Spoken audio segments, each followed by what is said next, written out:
주진우 시사인 기자 모시고 이야기 듣겠습니다. 큰 박수로 환영의 뜻을 전해주십시오.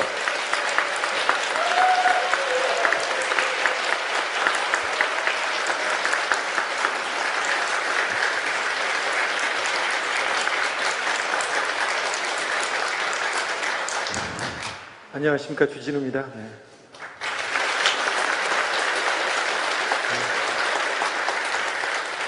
파업이 지나치게 고퀄인 것 같아요. 아나운서가 사회보고 PD가 이렇게 만들고 이렇게 굳이 이걸 그렇게 잘 만들 필요는 없는데. 그렇습니다. 저는 여기 처음 와봐요. 저는 상암동 MBC를 처음 와봅니다. 저는 MBC를 좋아해서 MBC 나가는 게 부모님한테 가장 큰 효도라고 생각했었는데 아무도 불러주지 않아가지고요. 그리고 제가 아는 선배들은 상암동으로 출근하는 사람들이 없어요. 아는 사람들이 여기서 관리 파트에 남은 사람들도 저를 만나려면 2블럭 떨어진 데서 약속을 하고요. 그래서 거기서 만나고 사라지곤 했었습니다. 그런데 오늘 여기 오니까 다 모였네요. 여기 계셨네요. 다 잘 계셨네요. 제가 MBC에 다니던 가끔 가던 여의도 시절에 MBC는 정말 최고였습니다. 기자를 주눅들게 하는, 모든 기자를 주눅들게 할 만큼 보도가 훌륭했고요. 인물들도 출중했죠.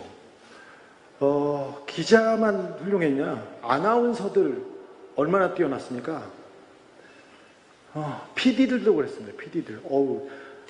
뉴스한테 물 먹고 조금 있으면 2580 뉴스후 거기에서 시사 프로그램에 물 먹고 그다음에 조금 있으면 PD 수첩 나와요. 그럼 또 다시 물 먹고 좌절하고 있으면 또 라디오 나옵니다. 얼마나 훌륭해요. MBC는 사실 비정규직이었는데 작가들도 훌륭했어요. 김은희, 김초희 막 이런 사람들 얘기를 하다 보면 너무 훌륭했어요. 최고였죠. 그 최고는 조금 있다가 최악이 됩니다. MBC 블랙리스트 연예인이 계속 나오고 있습니다. MBC하고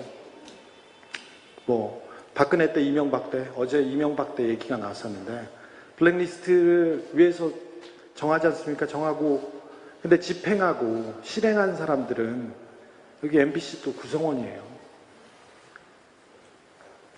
제가 어떤 이슈를, 이명박에 대한 이슈를 이렇게 제기했어요. 박근혜에 대한 이슈를 제기했어요. 그러면 작은 이슈를 이렇게 제기하면 또 MBC 선배들은 실력도 좋고 인성도 좋아서 하늘 같은 선배들이 윤도한, 최승호 기사를 보면 전화해서 보자고 해요. 너무 훌륭하다 하고 와서 그 작은 기사를 탐사보도를 또 해서 1시간짜리 프로그램을 만듭니다. 그러면 큰 탐사보도가 완성되곤 했어요. 근데 MBC가 사라지고 나서는 그 역할을 할 데가 없어요. 사실 MBC의 KBS하고 SBS는 열심히 해도 MBC 수준에 못 미쳤어요. 사실 그렇잖아요. MBC 떨어져서 거기 갔지. 그런데 그 수준에 못 미쳤어요. 그런데 지금은 모든 방송가 제대로 된 거예요. 큰 언론이 다 넘어가가지고 어려워 죽겠어. 저 이명박 잡겠다고 계속 돌아다니고 있는데 힘들어 죽겠어요, 진짜. 근데 MBC가 있었으면 이렇게 망가지진 않았을 텐데 그 생각 계속합니다. 지난번에 파업을 했습니다. 다시 돌아왔는데 실패라고 생각하지 않지만 또 성공하지 못했어요. 그때를 기억합니다. 그때 권순표 앵커가 마이크를 잡고 있다가 동료들이 파업을 하는데 나는 마이크를 잡을 수 없다고 내려놓았습니다. MBC 기자들, 내가 아는 MBC 선배들은 다 그렇습니다. 근데 그 자리를 권재웅이 했나요? 권재웅이었나요? 그렇습니다. 그리고 많은 아나운서들, 많은 진행자들이 파업에 동참하겠다고 마이크를 내려놓습니다. 근데 그때부터 스포츠 캐스터까지 내려놨죠? 서영욱이었던가요? 서영욱 해설가. 그런데 그 자리를 다른 사람들이, 진짜 보고 싶지 않은 사람들이 마이크를 잡습니다. 김성주가 특별히 많이 잡았는데, 저는 그런 사람이 더 미워. 진짜 패 죽이고 싶은데, 어제는 시사인에 제가 가끔 사무실에 가요, 저도. 그런데 전화가 왔어요. 우리 편집국장이 고재규라고 굉장히 양반인데 화를 내고 있더라고요. 그랬더니 누군가 했더니 김윤덕 조선일보 기자라고 김성준의 누나래. 그런데 강재영 아나운서가 시사인에 파업일지를 쓰고 있는데 거기에 김성주가 한 줄 들어왔대요. 그래서 누나가 항의하러 진짜 매너라고는 하나도 없이, 예의라고는 하나도 없이 윽박지르고 있더라고요. 뭐 조선일보 스타일이니까 이해할 수 있는데, 김성주를 기억합니다. 권재용을 기억하고 이진숙을 기억합니다. 제 뒤에 제동이가 와 있어서 제동이한테 금방 마이크를 넘기겠습니다. 그런데 이 얘기는 조금 했으면 좋겠습니다. 블랙리스트를 만든 사람은 이명박이고 김재철인지는 모릅니다. 그런데 실행한 사람들은 여러분의 동료였고, 누가 어떻게 됐는지 알지 않습니까? 알잖아요. 어떤 일이 벌어졌고 지시를 내렸는지. 제가 MBC에서 인터뷰 프로그램을 하고 있었어요. 그때 박원순 시장을 인터뷰를 했어요. 하다가 원세훈 얘기를 한마디 했어요. 원세훈이 그때 박원순 시장을 고소했었거든요. 그래서 아니 둘이 잘 아는 사이에 잘 지내라, 이런 걸로 국가기관이 무슨 소송까지 하냐, 이 한마디 했는데 그날 잘렸어요. 누가 어떻게 지시했는지 알지 않습니까? 국정원 어떤 요원이 누구를 통해서 했는지 알지 않습니까? 잘 보고 기억해야 됩니다. 동료들이 이렇게 어려울 때 누가 들어와서 마이크를 잡고 누가 지금 끝까지 누리고 있는지 이 얘기도 해주셔야 됩니다. 해주셨으면 합니다. 저도 파업을 겪었었는데요. 파업했을 때 손석희 선배가 그 얘기 하더라고요. 파업은 엄청 고통스러운 일인데 잘 이겨내기 바란다. 그런데 저는 파업 때 좋았어요. 회사 안 가도 되고 그 기사 안 써도 되니까 좋았어요. 놀고. 그런데 이렇게 모여서 구호 외치고 막 그런 건 저는 싫더라고요. 부끄러움 많이 타가지고.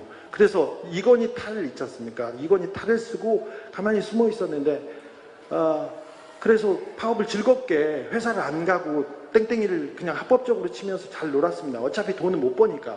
근데 나중에 보니까 흰머리가 가득 쌓였더라고요. 여러분의 심정이 어떤지 제가 조금 압니다. 근데 여기서 힘을 내주셔야 됩니다. 이 싸움이 쉽게 끝나지 않습니다. 김장겸은 김재철보다 더 야같고 더 교활합니다. 그래서 크게 책 잡힐 일을 안 할 거예요. 안 했고. 짧지 않습니까? 근데 이 시간이 길어지면 고통스럽고, 그래서 이렇게 동력이 빠지고 어떻게 하고 이렇게 얘기를, 다른 많은 이 얘기가 나와서, 변수들이 나와서 이 파업을 성공으로 이끌겠다는 그런 동력이 떨어질 수밖에 없습니다. 그럴 때일수록 이렇게 마음을 가다듬고 열심히 싸워야겠다, 그런 거 하지 마시고 그냥 노세요. 그냥 놀고 있다가 자기 개발하고 스피커 깎아가지고 장인된 사람도 있잖아요. 그리고 전문가들이니까 책 쓰고 놀고, 그리고 뭐 그러세요. 그리고 여러분들은 전문가들이니까 뭘 하나씩 만들어도 돼요. 팟캐스트 만들면 돈도 많이 벌어요. 김어준 그런 애가 지금 팟캐스트를 장악하고 있잖아. 잘 아시잖아요. 그 사람 그 내공이 아무것도 없다는 걸. MBC 라디오 나와서 상담 프로 할 때 고민 상담하면 여자한테 무조건 헤어져. 그게 그 사람의 정답이에요. 더 이상 없어. 아니 그런 애가 방송도 이렇게 돈 많이 벌고 있지 않습니까? 자, 다큐멘터리 그거 돈 됩니다. 저 뭐 하나 만들었는데 한 2억 정도 들었나 봐요. 2억 정도 들었는데 배급사 홍보사에서 벌써 돈을 많이 줘가지고 손익분기점이 넘어갔어요. 그리고 막 사람들이 들어와서 부끄러워 죽겠어요. 공범자들 많이 보면 되는데. 그리고 다른 일 하면서 조금 여유를 갖고 가셨으면 해요. 어차피 이기는 싸움입니다. 그런데 조급해하지 말고, 항상 조급해하지 말고 천천히 갔으면 합니다. 특별히 직장이 좋은 사람들 파업에 제가 맨날 끌려가서 얘기를 하고 어디 가서 이렇게 얘기를 하는데, 그런 사람들 파업이 어려워요. 이렇게 특별히 돈을 많이 조금 어느 정도 받는다, 이런 사람들 파업이 성공하기 가장 어렵습니다. 그래서 여러분이 지금 생각해야 될 것은 다른 게 아니고, 여유를 갖고 좀 놀자, 이 기회에 좀 놀아보자, 이런 생각을 하면서 천천히 가면 반드시 좋은 결과가 있으리라고 생각합니다. 저는 여기에서 가보겠습니다. MBC 파업을 지지하고 응원합니다. 김장겸과 그리고 다른 사람들의 비리를 추적해서 제가 곧 보도해서 여러분들한테 올리겠습니다. 네, 감사합니다. 하다 보면 너무 훌륭했어요. 최고였죠. 그 최고는 조금 있다가 최악이 됩니다. 최악이 됩니다. MBC 블랙리스트 연예인이 계속 나오고 있습니다. MBC하고 박근혜 때 이명박 때, 어제 이명박 때 얘기가 나왔었는데, 블랙리스트를 위해서 정하지 않습니까? 정하고, 근데 집행하고 실행한 사람들은 여기 MBC 또 구성원이에요. 제가 어떤 이슈를, 이명박에 대한 이슈를 이렇게 제기했어요. 박근혜에 대한 이슈를 제기했어요. 그러면 작은 이슈를 이렇게 제기하면 또 MBC 선배들은 실력도 좋고 인성도 좋아서 하늘 같은 선배들이 윤도한, 최승호, 기사를 보면 전화해서 보자고 해요. 너무 훌륭하다 하고 와서 그 작은 기사를 탐사보도를 또 해서 1시간짜리 프로그램을 만듭니다. 그러면 큰 탐사보도가 완성되곤 했어요. 근데 MBC가 사라지고 나서는 그 역할을 할 데가 없어요. 사실 MBC의 KBS하고 SBS는 열심히 해도 MBC 수준에 못 미쳤어요. 사실 그렇잖아요. MBC. 주진우 시사인 기자 모시고 이야기 듣겠습니다. 큰 박수로 환영의 뜻을 전해주십시오.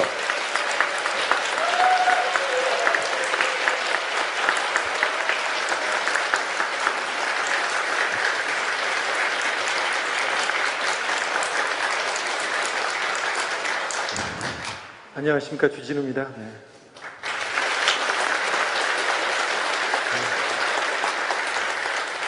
파업이 지나치게 고퀄인 것 같아요. 아나운서가 사회보고 PD가 이렇게 만들고 이렇게 굳이 이걸 그렇게 잘 만들 필요는 없는데. 그렇습니다. 저는 여기 처음 와봐요. 저는 상암동 MBC를 처음 와봅니다. 저는 MBC를 좋아해서 MBC 나가는 게 부모님한테 가장 큰 효도라고 생각했었는데 아무도 불러주지 않아가지고요. 그리고 제가 아는 선배들은 상암동으로 출근하는 사람들이 없어요. 아는 사람들이 여기서 관리 파트에 남은 사람들도 저를 만나려면 2블럭 떨어진 데서 약속을 하고요. 그래서 거기서 만나고 사라지곤 했었습니다. 그런데 오늘 여기 오니까 다 모였네요. 여기 계셨네요. 다 잘 계셨네요. 제가 MBC에 다니던 가끔 가던 여의도 시절에 MBC는 정말 최고였습니다. 기자를 주눅들게 하는, 모든 기자를 주눅들게 할 만큼 보도가 훌륭했고요. 인물들도 출중했죠. 기자만 훌륭했냐? 아나운서들 얼마나 뛰어났습니까? PD들도 그랬습니다. PD들. 뉴스한테 물 먹고 조금 있으면 2580 뉴스후 거기에서 시사 프로그램에 물 먹고 그다음에 조금 있으면 PD 수첩 나와요. 그럼 또 다시 물 먹고 좌절하고 있으면 또 라디오 나옵니다. 얼마나 훌륭해요. MBC는 사실 비정규직이었는데 작가들도 훌륭했어요. 김은희, 김초희 막 이런 사람들 얘기를